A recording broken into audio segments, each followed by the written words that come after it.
आनंद मोहन ने नीतीश कुमार पर आरोप लगाया कि वो थैला लेकर के ही जाते हैं, उन्हीं को मंत्री बनाया जाता है। देखिए, मंत्री पद माननीय मुख्यमंत्री जी के द्वारा क्षेत्रीय संतुलन, जातीय लोगों का मिलावट, जातीय संतुलन भी हो, इन सारे चीज़ों के बाद बनता है मंत्रिमंडल।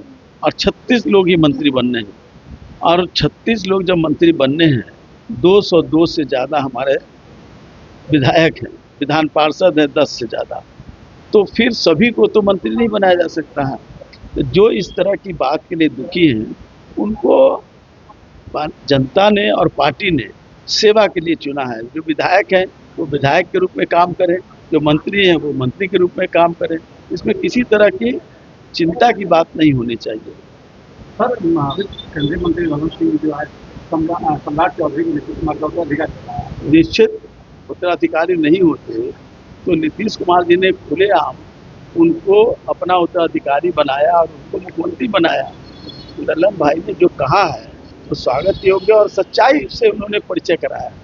क्या पिछला बार सरकार बचाने में चेतन आनंद का योगदान था? सरकार बचाने में सभी विधायकों का रोल था और जनता का इच्छा थी, और जनता के अपेक्षा से कोई लोग अलग नहीं जा सकते थे। सभी लोगों ने मिल कर के और बिहार में नीतीश कुमार जी को, सरकार को, और जो एनडीए की सरकार है उसको बनाने का, बचाने का सब काम किया है। आज बिहार में जो इनकाउंटर हुए, पटना में, सिवान में, उसको कैसे देखते? देखिए, इनकाउंटर हुए हैं, चिंता का विषय है, लेकिन हमारी सरकार, हमारे माननीय मुख्यमंत्री तमाम और हमारे प्रशासन के लोग निश्चित रूप से उन चीज़ों की देख भी रहे हैं और चीज़ों पर कंट्रोल भी हो रहा है। पहले अपराध होते थे, लोगों में डर भय होता था। अब अपराध अगर होते भी हैं तो डर नहीं है, और अपराधी को पाताल लोक तक भी जा करके पकड़ा जाता है, कोई बचते नहीं है। विपक्ष कर रही है कि टैक्स मिटाने के काम कर रहे हैं। विपक्ष के पास कुछ कहने के लिए है नहीं।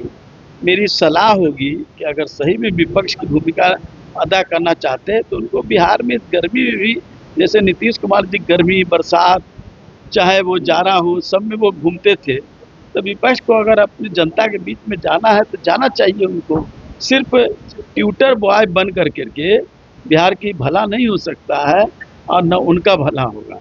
विधायक जी, एक आखिरी सवाल है कि उपचुनाव में राजद जीती है, तेजस्वी यादव कह रहे थे बीते दिनों कि जिस तरह से जो है हमने शुरू से कहा था कि बैलेट पेपर से चुनाव हो। उनको सपने में अगर जीने की आदत तो जीते रहें, जीत ठीक है उनकी हुई है, लेकिन अगर पूरा आकलन उठा करके देखेंगे तो हमारे ही एक उम्मीदवार थे, साथी, जो बागी होकर करके चुनाव लड़े, और देखें कि उनका वोट और इनका वोट ये कहाँ है, ये कहाँ है?